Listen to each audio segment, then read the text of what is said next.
I watched this movie twice. When I walked in the first time, I had expectations. So I was thinking big visual effects. It was going to blow my mind. You know, it will have this swap. It's what I like to call a concept art in motion. That was the expectation. But like 40 minutes into the film, I forgot about the visual effects. Not because I wanted to forget about the visual effects, because the story just slowly drew me in, and then it got me and made me a prisoner. So for the rest of the film, for the rest of the like 2.5 hours, I was only focused on the story. Why? James Cameron introduced kids into the film and totally changed the story dynamic. You know, we had a problem with the first film, which was more of the story it wasn't quite. And if you've seen this video, you know what I mean by when James Cameron introduces kids in a film, or the story dynamics absolutely change. So if you can't just watch this video, you'll understand how children can be used to, you know, change a story dynamic totally. So the kids in this film absolutely changed everything, because I was invested. There's this young kid, there's this young girl in the film. Every time she would follow her siblings out into the forest, I would be like, no, don't do it, please don't do it. And I was so scared for this kid. I mean, I'm not a parent. I don't know how parenting works, but I was just scared for. There are moments that was genuinely scared and uncomfortable to watch. And I'm not a parent. I can imagine what parents actually go through watching this film. Everything was a character. Apart from the character themselves, every single thing. Is it the music? Is it the visual effects? The visual effects were so integrated into the story that I actually forgot. For the first time, I forgot that this was supposed to be a visually stunning film. It's only that when I was going home now, I started to replay everything, and all those things that I noticed, and I remembered, oh my goodness, this movie is actually a 3D film. This is a 3D animated film. Nothing was real. Because I'm like, oh my goodness, and then the water, and then so these animals must have been CGI, and the water must have been real. Everything is CGI. So I had to go and watch it again. So now when I went again, that's when I started to make certain discoveries. Like, for example, the visual effects are good in terms of models. When you talk of visual effects, you talk of the models, how they're generated, the effect, how light reflects on the skin, the hair, how the hair behaves when it's underwater, then when you come out of the water, how it looks like, those small details. But then there's something that is ignored, which is the physics. The physics of this movie is insane. There's this place that they go to. You know, the basic story, or the basic synopsis of this story is Jake is forced to run away from where he lives to another place because there's someone threatening his family. You get? So they go to this new place. Now, this new place that they go to is like, it's next to the ocean. It's actually at the shore. And these people are, I don't want to use the word aquatic, but they more or less live underwater or exist around underwater, but they sleep in these weird houses that look like weaved houses. Fantastic designs. And when the kids get to those houses, they start playing, and then now you start noticing the physics of the film. It's not only about the general outside design, it's the physics. It's how everything behaves around everything else when they are outside, and how when they go into the water, everything changes. Their movement changes. The hair movement changes. The way their limbs move changes. There are these animals that they dive with. I don't know how they did this. I honestly don't know. When I was watching the second time, I was like, how the hell did he actually do this? There are these animals that can jump from the water and then back into the water. Now, when the speed that they move with underwater is the same. Then they like jump outside, and then the speed reduces, and then the wings come out, and then they start flying. And then when they go underwater, the speed changes. They move very fast. So I was like, how the hell? Yes, it's mock-up. It's either performance, it's mock-up. You know that it's mock-up. But how do you get people to move at that speed. That for me, I couldn't wrap my head around that. Apart from that, the bad guy returned. The villain from the first film returned, and this time he was, he became I'll share an image. He became a part of that particular group of people. I don't want to spoil it for anyone, but if you've seen it, you understand. When he was interacting with the boat, there are scenes that he's on a boat, and when most of these Jake and his family were on a certain boat, you could tell how weighty they were. That's what I'm talking about, physics. You could actually feel their weight. When they landed on certain boats and he jumped out and then just lands on a certain space, and it's a solid space, you feel the weight of this huge as compared to everyone else. When he leans into something, when he lifts someone, you can actually see the weight and feel the weight. It feels more realistic now as compared to the last one. The last one was like, it was just throwing people like leaves, but now you feel like there's weight on people, there's weight on the general movement, their tails. When people tug their tails, they just feel weighty. There's a part there, some boys are fighting and you can feel the weight on the sand. It's so well thought through. And I'm talking about the physics. I'm not talking about anything. I'm just talking about the physics. I've never seen a landing so destructive. This is the first time that I've seen a movie with a destructive landing. When the movie is opening, there's a spacecraft that lands, and my goodness, was that a scary scene. That was totally destructive, and that was just a craft landing. And I was like, oh my goodness, the physics, they just did something about this movie that they didn't do with the first one. If you enjoyed the first one, you probably enjoy this, but I urge you to be just a bit keener. Just look at how the body moves, look at how they interact with the environment, just look at the weight of their bodies when they land. It's kind of different from the last one. And look at them climb. They feel weighty, they don't feel very light, they feel heavy. They feel like they're actually pulling heavier bodies. That's apart from that, now something else that adds a lot of value to this particular film is the sound, the soundtrack, the sound effects.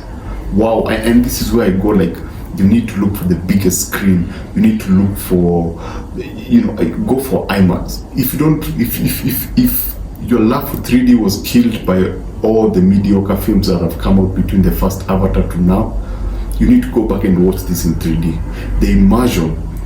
Now here's the thing. The immersion is not a gimmick. 3D glasses it's more of a gimmick. But in this particular film, it's not a gimmick.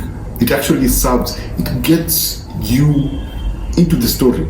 It doesn't get you into scenes. It gets you into the story. It gets you closer to the characters. It gets you to the emotional states of the character.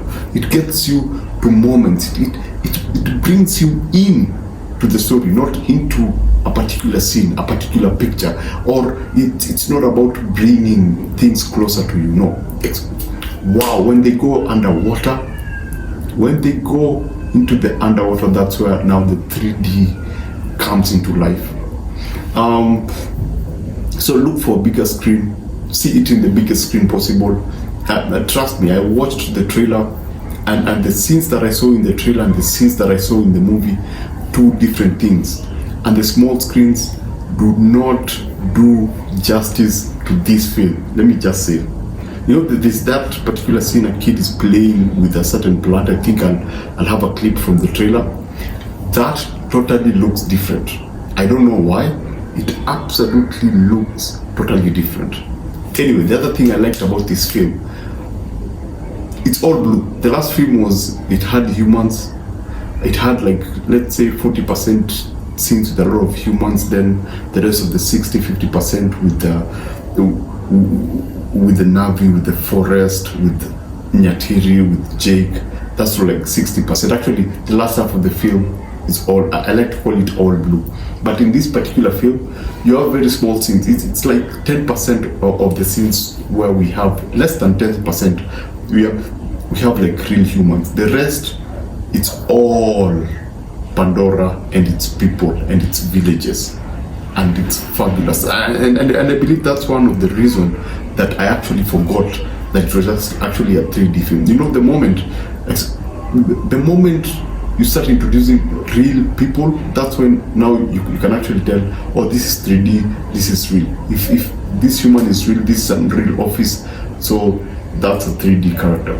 But there's so much less of this that you actually forget that it's actually a 3D film. And the last and the most important thing that I saw in this film that I truly and genuinely love is the theme of the film. The theme is parenthood, fatherhood, it's family, but it centers on Jake and the kids, and especially 2 boys. And it's that's the emotional anchor.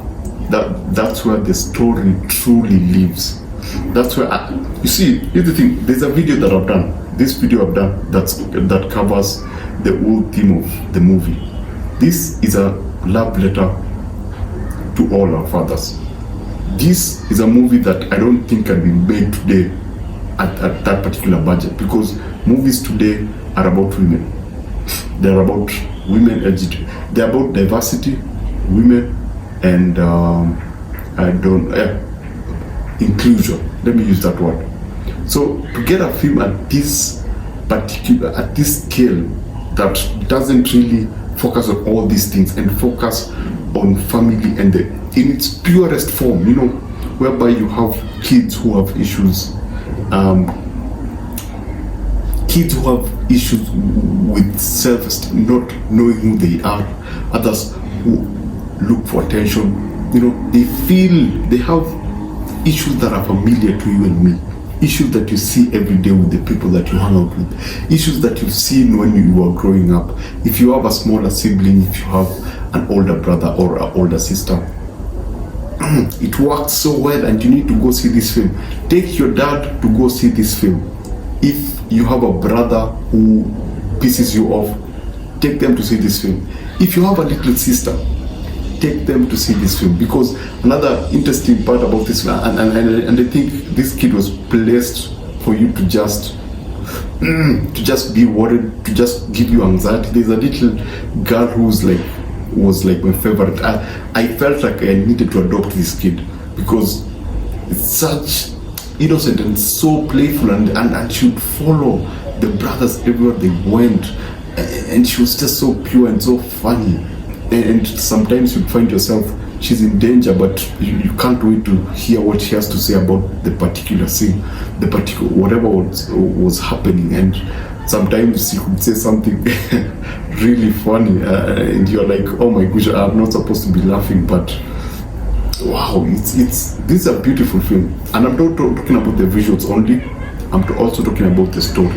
It's a beautiful story. The last thing that I want to talk about, the villains.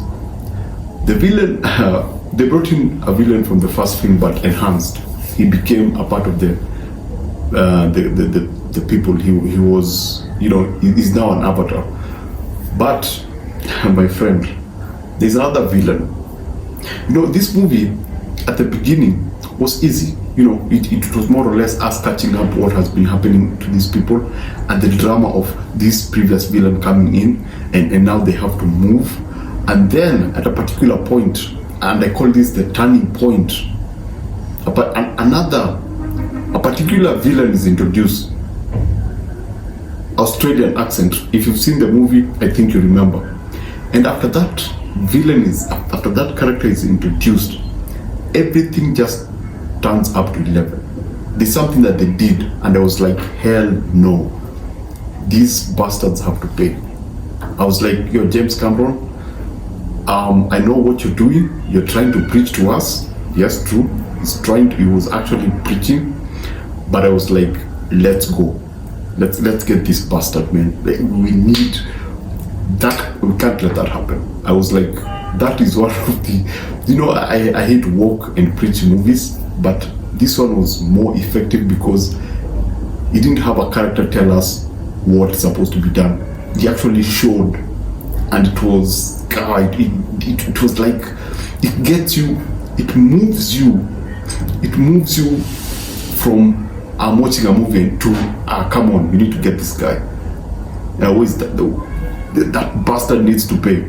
Yeah, it moves you. It just did something to me, and I wanted to see someone pay, and the payoff was satisfying. If you have a family and you need something to watch during this Christmas period, this is the movie to see, because there's a lesson for the kids, there's a lesson for the parents, and fatherhood, leadership, what it means to be a father. You know, the other things that I cannot talk about still on fatherhood that will be introduced. It challenges some things, and when I talk about fatherhood, it doesn't mean that Nyatiri was not a part of the film. She's given, I think, the last scene of this movie, she has the best scene ever. It's such. I've seen a lot of movies starring female characters, but in this particular film, that final act of the film, I think she was given one of the best, scary, one of the best fight scenes that I've ever seen. And my goodness, I've never been afraid of arrows than that particular moment. And I think she used one arrow. She was so effective with a single arrow that I was like, wow, arrows are dangerous. And yeah, you do not mess with Nyatiri. A son for a son. You can like, you can subscribe. Tell me what you thought about the villain. Tell me what you thought about the overall theme of the film. Did you feel that the visual effects, did you notice the visual effects, or were you so much consumed by the story that you forgot about the visual effects? What are some of the best visual effects that you saw? You can comment below, and let's talk. Subscribe.